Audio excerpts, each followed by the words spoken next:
Hello everyone, मैं हूं चिता और आप देख रहे हैं स्टडी कॉमर्स। इस वीडियो में हम डिस्कस करेंगे यूपीएचईएससी 2021 में पूछे गए इकोनॉमिक्स और बैंकिंग के क्वेश्चंस। तो चलिए शुरू करते हैं।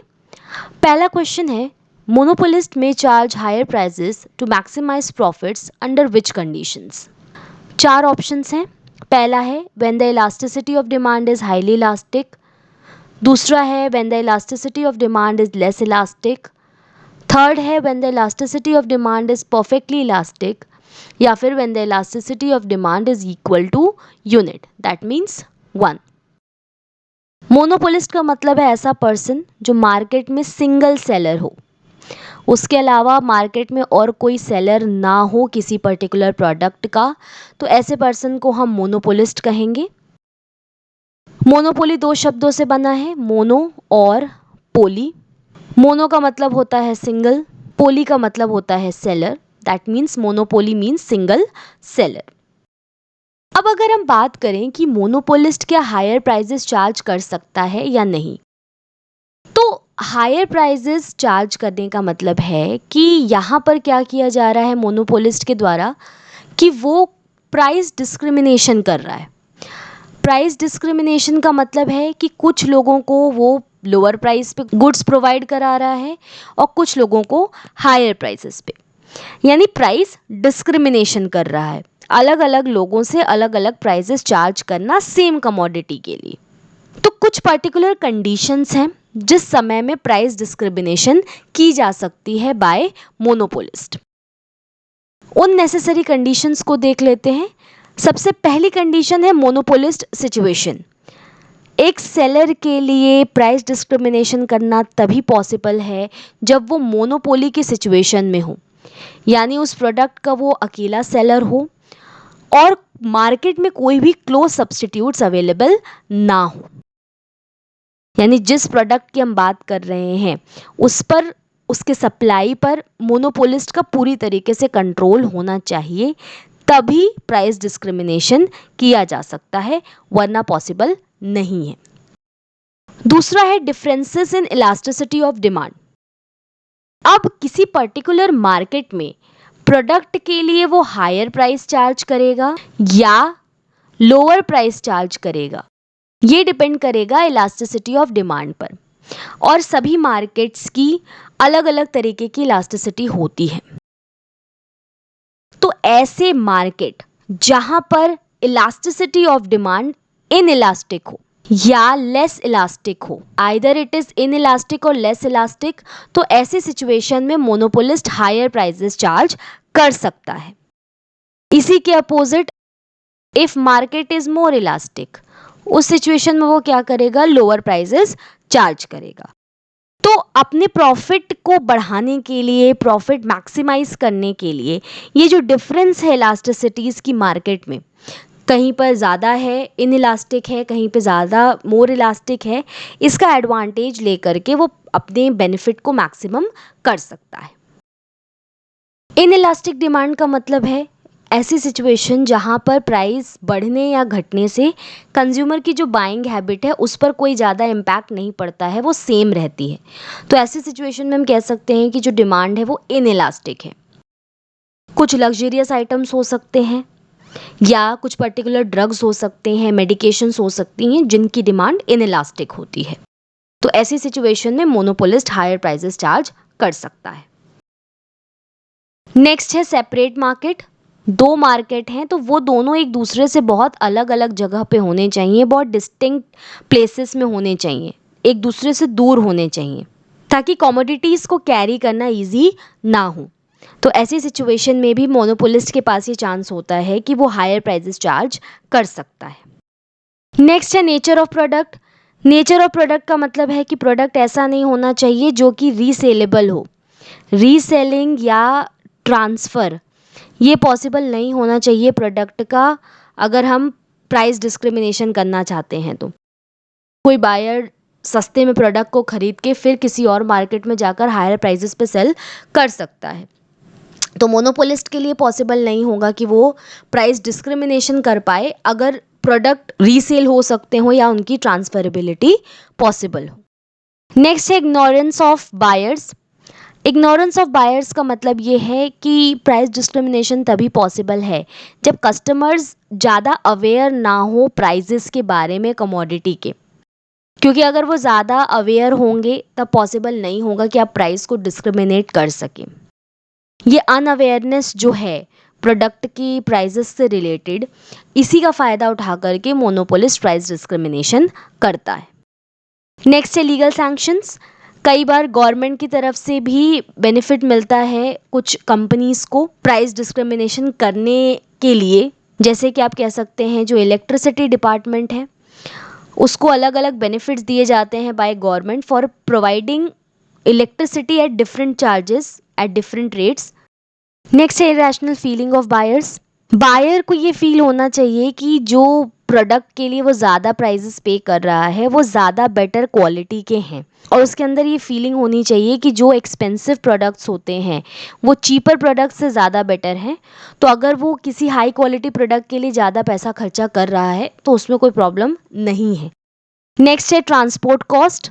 ज्योग्राफिकल डिस्टेंस होने की वजह से ट्रांसपोर्टेशन कॉस्ट चार्ज किया जाता है जिसके थ्रू भी प्राइस डिस्क्रिमिनेशन पॉसिबल है। ज्योग्राफिकल लोकेशन के हिसाब से प्राइजेस को इंक्रीज कर दिया जाता है इंक्लूडिंग ट्रांसपोर्ट कॉस्ट। जैसे अगर आप ऑनलाइन सामान भी अगर कोई मंगाते हैं तो आप देखेंगे कि आप डिलीवरी चार्जेस लिए जाते हैं depending upon the geographical location where you reside. तो ये कुछ नेसेसरी कंडीशंस हैं जिसमें प्राइस डिस्क्रिमिनेशन करना पॉसिबल हो सकता है। वापस से अगर हम अपने क्वेश्चन पे आएँ तो हमसे यहाँ पर पूछा गया था कि हायर प्राइसेस कब चार्ज किया जा सकता है मोनोपोलिस्ट के थ्रू अपने प्रॉफिट को मैक्सिमाइज करने के लिए। तो यहाँ पे देखिए ऑप्शन बी करेक्ट होगा, when the elasticity of demand is less elastic. Next question है which of the following is correct in regard to monopolistic competition market. पहला है average revenue curve is horizontal straight line parallel to X axis. दूसरा है marginal curve is equal to average revenue curve. Third है marginal revenue curve is higher than average revenue curve. और fourth है marginal revenue curve depends upon the elasticity of average revenue curve. अगर हम curve की बात करें कि average revenue curve और मार्जिनल रेवेन्यू कर्व किस तरीके का होता है मोनोपोलिस्टिक कंपटीशन में, तो वो सबसे पहले हम लोग ड्रॉ कर लेते हैं। एक्स एक्सिस पे आपका हो गया क्वांटिटी और वाई एक्सिस पे हो गया आपका average revenue and marginal revenue. तो ये कुछ इस तरीके से रहता है डाउनवर्ड स्लोपिंग। तो मोनोपोलिस्टिक कंपटीशन में क्या होगा कि ए आर कर्व और एम आर कर्व क्या होंगे, डाउनवर्ड स्लोपिंग होते हैं। तो अगर आप इस डायग्राम से स्टडी करें तो पहला ऑप्शन जो यहाँ पर दिया है कि A R curve is horizontal line parallel to X axis, ये यहाँ पर क्या हो जाएगी, गलत हो गई, क्योंकि ए आर और एम आर दोनों ही कर्व क्या है, डाउनवर्ड स्लोपिंग होते हैं, डाउनवर्ड फॉल करते हैं, ना कि स्ट्रेट लाइन होती है। तो पहला ऑप्शन करेक्ट नहीं होगा। ये जो दिया हुआ है कि average revenue curve is horizontal line parallel to X axis, ये आपको मिलेगा परफेक्ट कंपटीशन के केस में। ये ऑप्शन सही पड़ता है आपका परफेक्ट कंपटीशन के केस में। दूसरा ऑप्शन देखिए, M R curve is equal to A R curve, यानी marginal revenue curve average revenue curve के बराबर हो, ये भी सही नहीं है। ये भी जब आप परफेक्ट कंपटीशन देखेंगे तो उसमें आपको देखने को मिलेगा कुछ इस तरीके से, ये इस तरीके से लाइन जाएगी, price is equal to average revenue is equal to marginal revenue, सभी एक ही लाइन में जा रहे होते हैं। तो ये आपका horizontal line parallel to X axis है। ये कहाँ पर आपको देखने को मिलता है, परफेक्ट कंपटीशन मार्केट में। तो सेकंड ऑप्शन भी यहाँ पे मोनोपोलिस्टिक कंपटीशन मार्केट के हिसाब से सही नहीं है। अगला दिया है M R curve is higher than A R curve. तो यहाँ पर आप देख सकते हैं कि हायर पोजीशन में ए आर कर्व है ना कि M R curve. M R curve A R curve से नीचे है, तो ये भी यहाँ पर करेक्ट ऑप्शन नहीं है। लास्ट जो दिया है M R curve depends upon the elasticity of A R curve, ये आपका जो है वो करेक्ट ऑप्शन होगा। मोनोपोलिस्टिक कंपटीशन या फिर अगर हम इम्परफेक्ट कंपटीशन की बात करें तो यहाँ पर क्या होता है, जो एवरेज रेवेन्यू कर्व होता है वो क्या होता है, मोर इलास्टिक, ज़्यादा इलास्टिक होता है। इसका क्या मतलब है कि अगर प्राइस में कोई भी चेंज होता है तो डिमांड में उससे ज़्यादा चेंज होता है। When there is a change in price, there is more changes in demand than price. तो जो मार्जिनल रेवेन्यू कर्व है ये किस पर डिपेंड करेगा कि एवरेज रेवेन्यू कर्व की क्या इलास्टिसिटी है, उस बात पर डिपेंड करेगा कि मार्जिनल रेवेन्यू कर्व किस तरीके का बनेगा। और जब हम बात कर रहे हैं कि एआर कर्व ज़्यादा इलास्टिक है, यानी इस सिचुएशन में क्या होगा कि एआर कर्व जो होगा वो फ्लैटर होगा और जो एमआर कर्व होगा वो एआर से नीचे होगा और ये ज़्यादा इलास्टिक होगा, मोर इलास्टिक देन एआर। अगर जो डिमांड है वो ज़्यादा इलास्टिक है, मोर इलास्टिक है, एवरेज रेवेन्यू कर्व क्या होगा, फ्लैटर होगा। एमआर कर्व जो है यानी मार्जिनल रेवेन्यू कर्व जो है वो एआर के नीचे है, उससे बिलो है और ज़्यादा इलास्टिक होगा in comparison to AR curve. Marginal revenue का मतलब क्या होता है कि जब एक एडिशनल यूनिट का प्रोडक्शन किया जाता है तो टोटल जो रेवेन्यू है उसमें कितना चेंज आ रहा है एक एडिशनल यूनिट को प्रोड्यूस करने पर, उसको हम मार्जिनल रेवेन्यू कहते हैं। तो यहाँ पर ऑप्शन डी करेक्ट होगा कि मोनोपोलिस्ट के केस में कि एमआर कर्व जो है ये डिपेंड करता है कि एआर कर्व की क्या इलास्टिसिटी है। Perfect competition market, monopoly, monopolistic competition, इन सभी पर मैंने ऑलरेडी डिटेल वीडियो बनाया हुआ है जिनमें सारी चीज़ें मैंने डिस्कस की हुई हैं। आप उन वीडियोस को आई बटन पे क्लिक करके भी देख सकते हैं। इसके अलावा आपको लिंक डिस्क्रिप्शन बॉक्स में भी मिल जाएगी, तो आप वहां से उन वीडियोस को देख सकते हैं। नेक्स्ट क्वेश्चन पर आते हैं। Which of the following curve shows the firm's lowest cost per unit at each level of output? Long run average cost curve, short run average cost curve, long run marginal cost curve या long run total fix cost curve? तो देखिए firm की lowest cost per unit each level पर आपको मिलेगी long run average cost curve के through, यानी यहाँ ऑप्शन ए करेक्ट होगा। अब शॉर्ट रन और लॉन्ग रन क्या है? तो शॉर्ट रन वो टाइम है जहां पर कुछ फैक्टर्स वेरिएबल होते हैं और कुछ फैक्टर्स फिक्स्ड होते हैं। लॉन्ग रन वो सिचुएशन है जहां पर जो सभी फैक्टर्स होते हैं वो वेरिएबल होते हैं, कोई भी फिक्स फैक्टर नहीं होता है। तो इसी रीज़न से जो फर्म है उसके लोएस्ट कॉस्ट पर यूनिट आती है, हर यूनिट को प्रोड्यूस करने की जो कॉस्ट है वो क्या होती है, सबसे कम होती है लॉन्ग रन के केस में। ये ऐसा इसलिए हो रहा है क्योंकि ये माना जाता है कि जो सभी फैक्टर्स हैं वो क्या हैं, वेरिएबल हैं और जो फर्म है उसने जो बेस्ट फैक्टर मिक्स होगा उसको चुना है अपने आउटपुट को प्रोड्यूस करने के लिए। तो ऐसी सिचुएशन में जो कॉस्ट है, जो कॉस्ट आ रही है पर यूनिट, वो सबसे कम है, लोवेस्ट है। कॉस्ट एंड रेवेन्यू पर भी मैंने ऑलरेडी डिटेल वीडियो बनाया हुआ है, तो आई बटन पे क्लिक करके आप उस वीडियो को देख सकते हैं। नेक्स्ट क्वेश्चन है average cost curve falls when MC curve is less than AC curve, when AC curve is less than MC curve, when AC curve is equal to MC curve या when MC curve is greater than AC curve. सबसे पहले हम लोग यहाँ पर एक diagram draw कर लेते हैं। यहाँ पर हमारा एक्स एक्सिस पर हो गया आउटपुट और वाई एक्सिस पर हो गया हमारा कॉस्ट, एवरेज कॉस्ट कर्व, और ये हो गया आपका मार्जिनल कॉस्ट। तो सबसे पहले डायग्राम से हम बता सकते हैं कि एवरेज कॉस्ट कर्व या मार्जिनल कॉस्ट कर्व दोनों ही क्या होते हैं, यू शेप्ड होते हैं।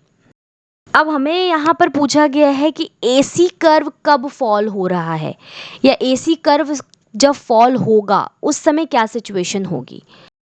जब एमसी कर्व, ये जो मार्जिनल कॉस्ट कर्व है, ये ज़्यादा है एवरेज कॉस्ट कर्व से, तब एवरेज कॉस्ट कर्व क्या कर रहा है, इंक्रीज कर रहा है। इस सिचुएशन में एवरेज कॉस्ट कर्व क्या कर रहा है, इंक्रीज कर रहा है या राइज कर रहा है। यहीं पर अगर आप देखिए इस सिचुएशन में, अगर हम इधर आकर देखिए लेफ्ट साइड में, तो ये एमसी कर्व है, मार्जिनल कॉस्ट कर्व है। मार्जिनल कॉस्ट कर्व जब एवरेज कॉस्ट कर्व से नीचे है, लेस है, तब एवरेज कॉस्ट कर्व क्या कर रहा है, यहाँ पर फॉल कर रहा है। जब marginal cost curve average cost curve से ज़्यादा है तब एवरेज कॉस्ट कर्व क्या कर रहा है, राइज कर रहा है। वहीं दूसरी सिचुएशन में यहाँ पर देखिए कि जब मार्जिनल कॉस्ट कर्व क्या है, लेस है, कम है एवरेज कॉस्ट कर्व से, तब आप देखिए यहाँ पे जो है ये सिचुएशन जो है एवरेज कॉस्ट कर्व क्या कर रहा है, यहाँ पे फॉल कर रहा है। और ये जो पॉइंट है, पॉइंट बी, ये पॉइंट क्या बता रहा है कि मार्जिनल कॉस्ट कर्व और एवरेज कॉस्ट कर्व क्या है, इक्वल हैं। इस सिचुएशन में क्या होगा, एवरेज कॉस्ट कर्व क्या होगा, ये कांस्टेंट रहेगा। तीन सिचुएशंस यहाँ आप देख रहे हैं कि when marginal cost is more than average cost curve क्या कर रहा है, इट इज राइजिंग। दूसरा क्या है, when marginal cost is less then average cost curve, तब क्या हो रहा है, एवरेज कॉस्ट कर्व क्या कर रहा है, फॉल कर रहा है।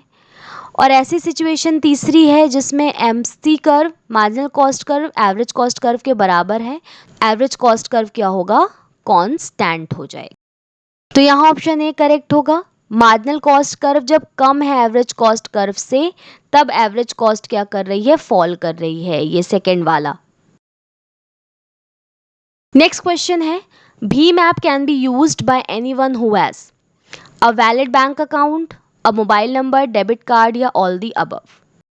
भीम ऐप यानी भारत इंटरफेस फॉर मनी, ये किस लिए बनाया गया है, यहाँ पर आप इसका स्लोगन देख सकते हैं, now send and receive money instantly using your mobile. हमारे मोबाइल फ़ोन से भीम ऐप के थ्रू हम यूपीआई का इस्तेमाल करके आसानी से जो पैसे हैं उसको सेंड कर सकते हैं या रिसीव कर सकते हैं। Bharat interface for money Bhim app ये एक ऐसा पेमेंट ऐप है, ट्रांजैक्शंस हैं उनको बहुत सिंपल बना देता है। यूपीआई का यूज़ करके हम आसानी से पैसे ट्रांसफ़र कर सकते हैं या रिसीव कर सकते हैं। यूपीआई का यहाँ फुल फॉर्म है यूनिफाइड पेमेंट इंटरफेस। ये इंट्रोड्यूस किया गया था इंडिया में फॉर कैशलेस इकोनॉमी। यूपीआई एक ऐसा सिस्टम है, एक ऐसा पेमेंट सिस्टम है जिसके थ्रू जो यूज़र्स हैं वो अपने बैंक अकाउंट्स को, एक से ज़्यादा बैंक अकाउंट्स को एक सिंगल स्मार्टफोन पे आप ऐड कर सकते हैं और जो फंड्स हैं उनको ट्रांसफ़र कर सकते हैं। और इसके लिए हमें आईएफएससी कोड या अकाउंट नंबर भी बताने की ज़रूरत नहीं है या प्रोवाइड करने की ज़रूरत नहीं है, सिर्फ आप यूपीआई का यूज़ करके ट्रांसफ़र कर सकते हैं through mobile phones, through contacts, through UPI ID हम पैसे ट्रांसफ़र या रिसीव कर सकते हैं। इसके अलावा क्यूआर कोड को भी स्कैन करके हम पेमेंट्स कर सकते हैं। इसको डेवलप किया है एनपीसीआई ने, national payments corporation of India ने। भीम ऐप को लॉन्च किया गया था by our prime minister Shri Narendra Modi on 30 December 2016। इसका पर्पस है फाइनेंशियल इंक्लूजन लाना और हमारी सोसाइटी को डिजिटली एम्पावर करना। एनपीसीआई की अगर अब बात करें तो ये एक ऐसी ऑर्गेनाइजेशन है जो रिटेल पेमेंट्स और सेटलमेंट सिस्टम को इंडिया में ऑपरेट करती है, आरबीआई के थ्रू ऑपरेट होते हैं। ये आरबीआई का एक और इंडियन बैंक एसोसिएशन का इनिशिएटिव है, मिलकर इन्होंने इनिशिएटिव लिया है ऑफ एनपीसीआई। इसको स्टैब्लिश किया गया है under the provisions of payment and settlement system act 2007, ताकि एक अच्छा पेमेंट और सेटलमेंट इंफ्रास्ट्रक्चर इंडिया के लिए सेटअप किया जा सके। ये एक नॉट फॉर प्रॉफिट कंपनी की तरह स्टैब्लिश की गई है under section 25 of Indian companies act 1956, जिसका मेन पर्पस क्या है, इंफ्रास्ट्रक्चर प्रोवाइड करना एंटायर बैंकिंग सिस्टम के लिए, फिजिकली और इलेक्ट्रॉनिक पेमेंट करने के लिए, सेटलमेंट्स करने के लिए, ताकि टेक्नोलॉजी का यूज़ करके, इनोवेशंस का यूज़ करके हम पेमेंट सिस्टम की रीच को और ज़्यादा बढ़ा सकें, एफिशिएंसी को और ज़्यादा इंक्रीज कर सकें। Who can use Bhim? तो कोई भी पर्सन जिसके पास एक बैंक अकाउंट हो, एक रजिस्टर्ड मोबाइल नंबर हो और डेबिट कार्ड हो, वो भीम ऐप का इस्तेमाल कर सकता है। भीम ऐप 24/7 अवेलेबल रहता है। आप अपने फ्रेंड्स, रिलेटिव्स, ऑनलाइन शॉपिंग करने के लिए, अपने इलेक्ट्रिसिटी बिल्स पेमेंट करने के लिए, रिटेलर्स को पेमेंट करने के लिए या मनी ट्रांसफ़र करने के लिए आप यूपीआई का यूज़ कर सकते हैं। और ये एक सिंपल और सिक्योर सिस्टम है और आपकी जो प्रेफर्ड लैंग्वेज है आप उसमें भीम का यूज़ कर सकते हैं। कैसे हम भीम का यूज़ करेंगे? सबसे पहले हम भीम ऐप को डाउनलोड करेंगे, इंस्टॉल करेंगे, फिर अपनी लैंग्वेज सेलेक्ट करेंगे, उसके बाद अपना मोबाइल नंबर रजिस्टर करेंगे, फिर हम बैंक अकाउंट को ऐड करेंगे ऐप से, एक यूपीआई पिन सेटअप करेंगे, सिक्योरिटी पर्पस के लिए यूपीआई पिन होता है, और फिर हम अपने ट्रांजैक्शंस कर सकते हैं। तो इस तरीके से भीम ऐप वर्क करता है। तो क्वेश्चन पर अगर हम वापस आएँ तो पूछा था कि कौन भीम ऐप यूज़ कर सकता है, तो इसका आंसर यहाँ पर होगा आपका option D, all the above. ऐसा पर्सन जिसके पास एक वैलिड बैंक अकाउंट हो, एक मोबाइल नंबर होना चाहिए और डेबिट कार्ड होना चाहिए, वो भीम ऐप का यूज़ कर सकता है। तो ऑप्शन डी करेक्ट होगा, all the above. Next question देख लेते हैं, Assets which has remained NPA for a period less than or equal to 12 months are called substandard assets, loss assets, doubtful assets या none of these। इसके बारे में जान लेते हैं। सबसे पहले नॉन परफॉर्मिंग एसेट्स क्या होते हैं? तो ऐसे लोन्स या एडवांसेस जो डिफ़ॉल्ट हो गए हैं या एरियर हैं, जो अभी तक मिले नहीं हैं या चांसेस हैं कि नहीं मिलेंगे, ऐसे लोन्स या एडवांसेस को कहा जाता है नॉन परफॉर्मिंग एसेट्स, जिसमें प्रिंसिपल या इंटरेस्ट पेमेंट जो है वो लेट है या नहीं मिल रहा है, एरियर में है। जो बोरोवर है वो लोन से रिलेटेड जो उसकी कमिटमेंट्स थी उसको फुलफिल नहीं कर पाता है। आरबीआई के हिसाब से ऐसे लोन्स या एडवांसेस जो 90 डेज से ज़्यादा ड्यू हैं उनको नॉन परफॉर्मिंग एसेट की कैटेगरी में रखा जाता है। आरबीआई के 2007 के सर्कुलर के हिसाब से an asset ceases to generate income for the bank when it ceases to be performing asset. ऐसा एसेट जो नॉन परफॉर्मिंग हो गया है, नॉन परफॉर्मिंग एसेट है, वो किसी बैंक के लिए इनकम जनरेट नहीं करता है। अब नॉन परफॉर्मिंग एसेट्स कितने तरीके के हो सकते हैं? सबसे पहले देखिए यहाँ पे दिया गया है आपको एक स्टैंडर्ड एसेट। स्टैंडर्ड एसेट क्या है? एक परफॉर्मिंग एसेट है बेसिकली, जो कि रेवेन्यू जनरेट करता है और टाइमली रीपेमेंट्स होते हैं जैसे ही वो ड्यू हो जाए। तो बेसिकली ये एनपीएज नहीं है, तो इनके लिए कोई भी एक्स्ट्रा प्रोविजन करने की ज़रूरत नहीं पड़ती है। ये क्या है? टाइमली रीपेमेंट्स स्टैंडर्ड एसेट्स के केस में मिल जाते हैं। दूसरा है सब स्टैंडर्ड एसेट। सब स्टैंडर्ड एसेट वो एसेट होता है जो कि एनपीए रहता है for the period less than और इक्वल टू 12 मंथ्स। अगर कोई एसेट 12 महीने या उससे कम के लिए एनपीए रहता है तो उसको हम सब स्टैंडर्ड एसेट कहते हैं। नेक्स्ट है डाउटफुल एसेट्स। डाउटफुल एसेट्स वो एसेट्स हैं जो एनपीए रहे 12 महीने से ज़्यादा समय के लिए। और लास्ट है लॉस एसेट्स। ये वो एसेट्स हैं जो अनकलेक्टेबल हैं, यानी ऐसे एसेट जिस पे या तो बहुत कम वैल्यू मिलेगी, अगर उनसे रिकवर करने की कोशिश की जाए तो बहुत कम वैल्यू मिलेगी, या फिर नेग्लिजिबल वैल्यू मिलेगी। तो क्वेश्चन क्या था हमारा? ऐसे एसेट जो 12 महीने या उससे कम समय के लिए एनपीए रहते हो उनको हम क्या कहेंगे? तो यहाँ पर आपका ऑप्शन ए करेक्ट होगा, सब स्टैंडर्ड एसेट। नेक्स्ट क्वेश्चन है credit control is an important tool of commercial bank, EXIM bank, fiscal policy या मॉनेटरी पॉलिसी। तो यहाँ पर देखिए ऑप्शन डी करेक्ट होगा, मॉनेटरी पॉलिसी। क्रेडिट कंट्रोल क्या है? एक इंपॉर्टेंट टूल है मॉनेटरी पॉलिसी का। सबसे पहले क्रेडिट कंट्रोल करता कौन है? तो reserve bank of India credit control करता है। क्रेडिट कंट्रोल का मतलब ये है कि जो मनी सप्लाई है, इकोनॉमी में जो मनी सप्लाई है उसको कंट्रोल करना। इन्फ्लेशन, डिफ्लेशन, इन सब की सिचुएशन में जो मनी सप्लाई है इकोनॉमी में उसको कंट्रोल करने का काम किया जाता है थ्रू सम टूल्स।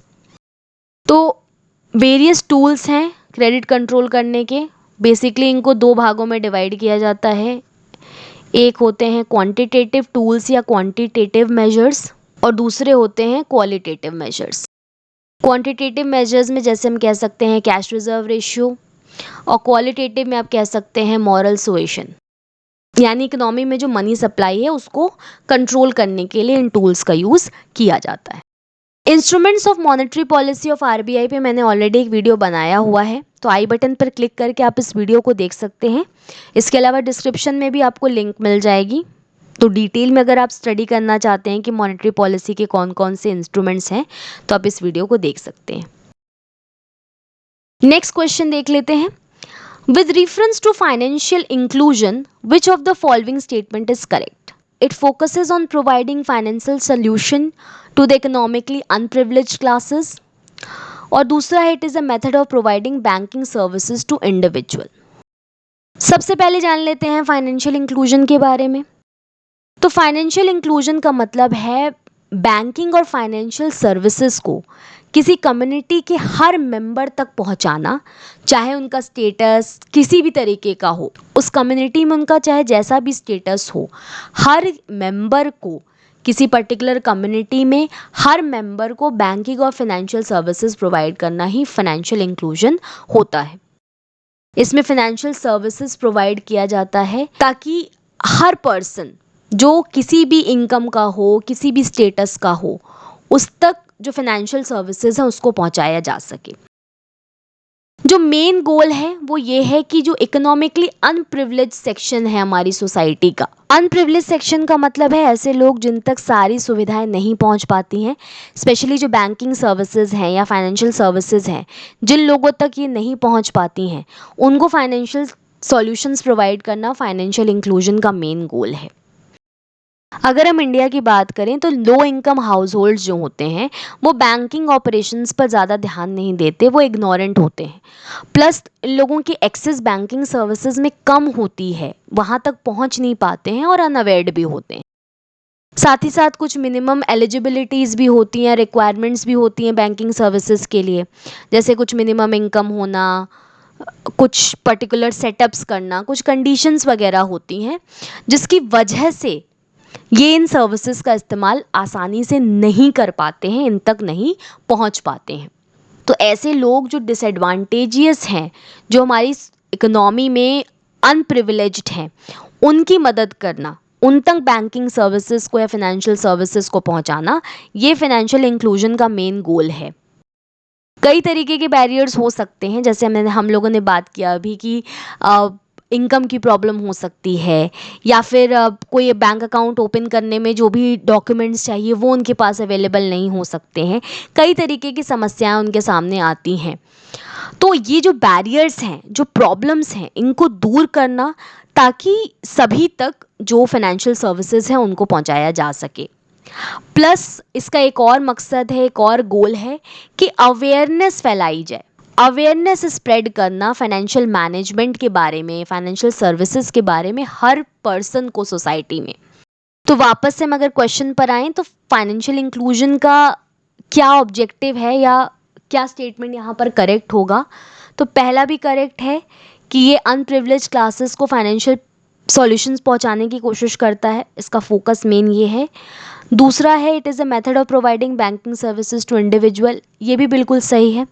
हम लोगों ने एक लाइन पढ़ा कि एवरी मेंबर, हर इंडिविजुअल, हर मेंबर के पास कम्युनिटी में जो बैंकिंग सर्विसेज है उनको पहुंचाना, प्लस जो अनप्रिविलेज्ड क्लासेस हैं उनकी भी हेल्प करना, उनको भी फाइनेंशियल सॉल्यूशंस प्रोवाइड करना फाइनेंशियल इंक्लूजन का एक ऑब्जेक्टिव है। तो दोनों ही ऑप्शंस यहाँ पर करेक्ट हैं, तो यहाँ सी करेक्ट होगा, both 1 and 2।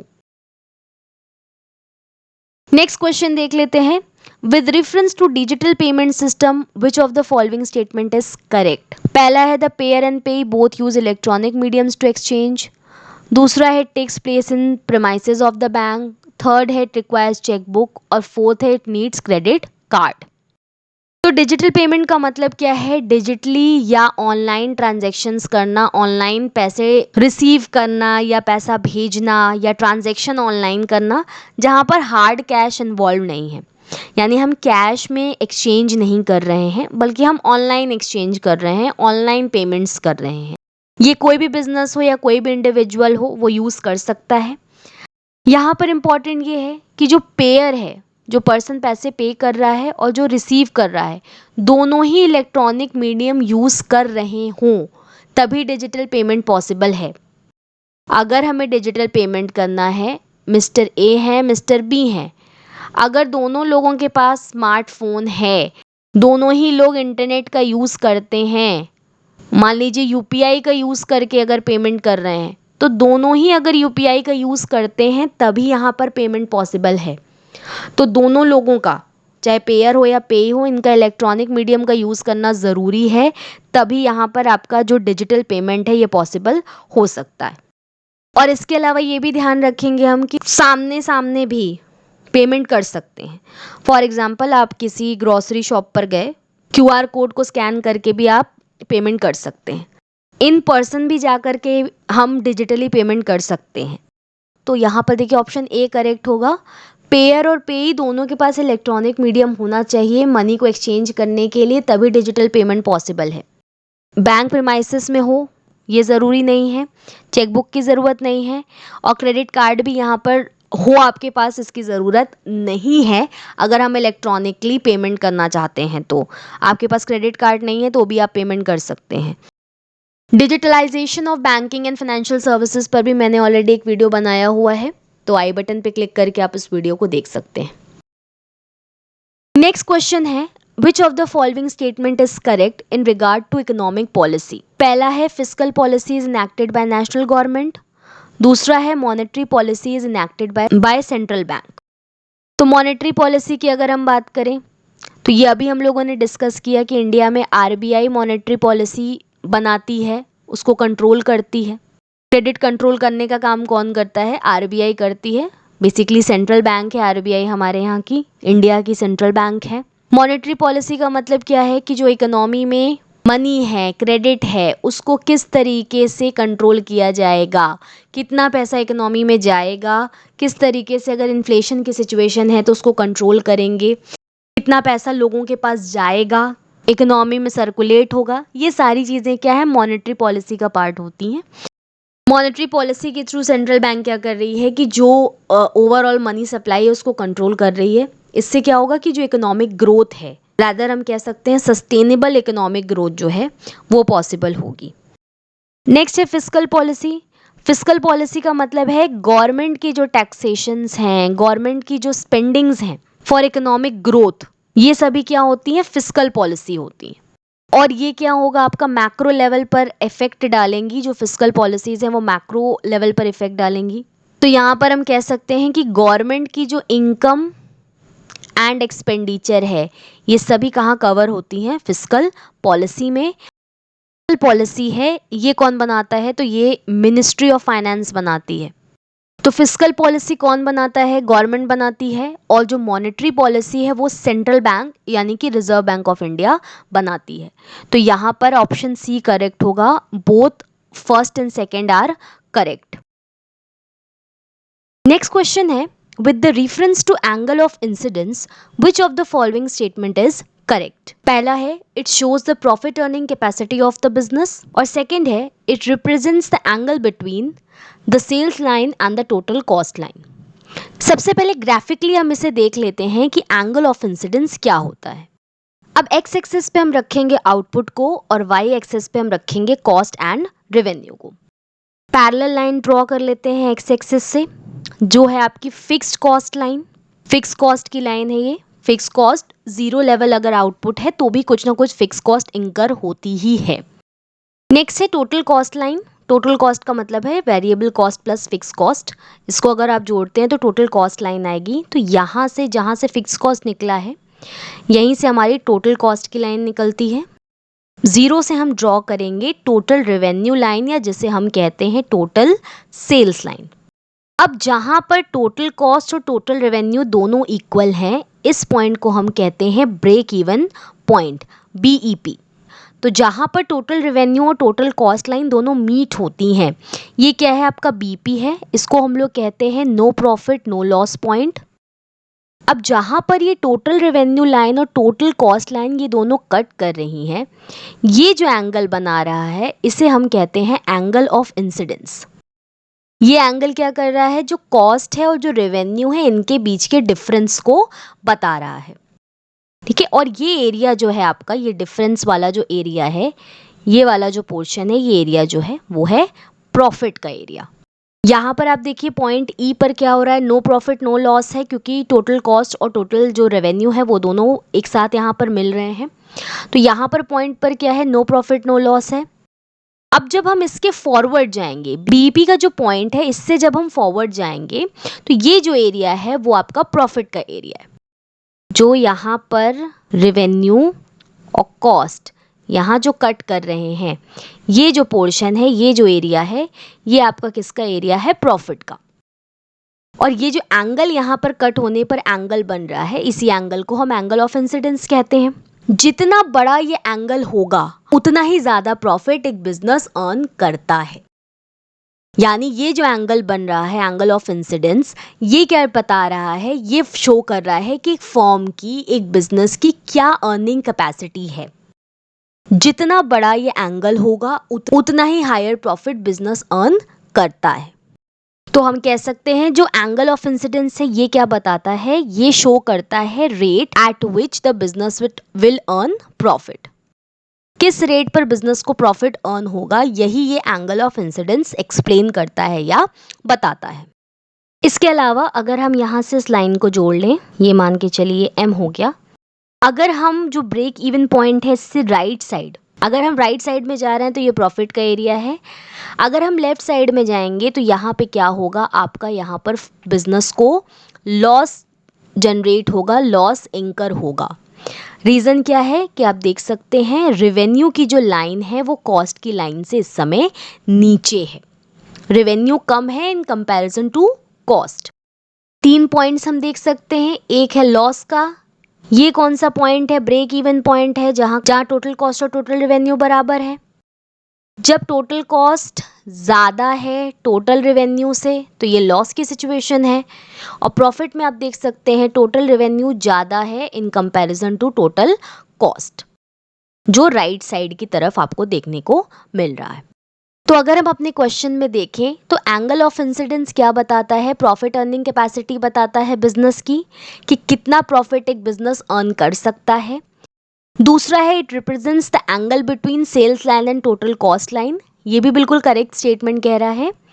Total cost line और जो टोटल रेवेन्यू लाइन है जिसको हम सेल्स लाइन भी कह सकते हैं, इनके बीच के एंगल को एंगल ऑफ इंसिडेंस रिप्रेजेंट कर रहा है। यहाँ पर ऑप्शन सी करेक्ट होगा, both 1 and 2 statements are correct. Next question है with the reference to mutual funds which of the following statement is correct। पहला है open ended funds are always open for investment, दूसरा है open ended funds are always open for redemption, तीसरा है open ended funds are always open to investment and redemption, और चौथा है it is an investment in equity shares. तो mutual funds क्या है, एक पूल है, पूल ऑफ मनी है जो कि मैनेज किया जाता है by a professional asset manager different investors से। मान लीजिए कि ये म्यूचुअल फंड्स है, डिफरेंट इन्वेस्टर्स हैं, investor A, investor B, investor C, investor D, इन सभी से ये क्या कर रहा है, मनी कलेक्ट कर रहा है, मनी कलेक्ट करके उनको पूल कर रहा है। इसके बाद जो ये पैसा मनी कलेक्ट करता है उसको ये फर्दर क्या करेगा, इन्वेस्ट करेगा इन वेरियस सिक्योरिटीज़, शेयर्स में इन्वेस्ट कर सकता है, बॉन्ड्स में इन्वेस्ट कर सकता है। इसके बाद इस इन्वेस्टमेंट से इसको जो भी इनकम होती है, जिस पर्सन ने म्यूचुअल फंड्स में पैसे इन्वेस्ट किए हैं उनको इसके बदले में रिटर्न मिलता है। प्रोपोर्शनेटली जो रिटर्न है वो देता है। ये जो रिटर्न देता है ये देता है एनएवी पर, net assets value per unit के बेस पर ये रिटर्न देता है।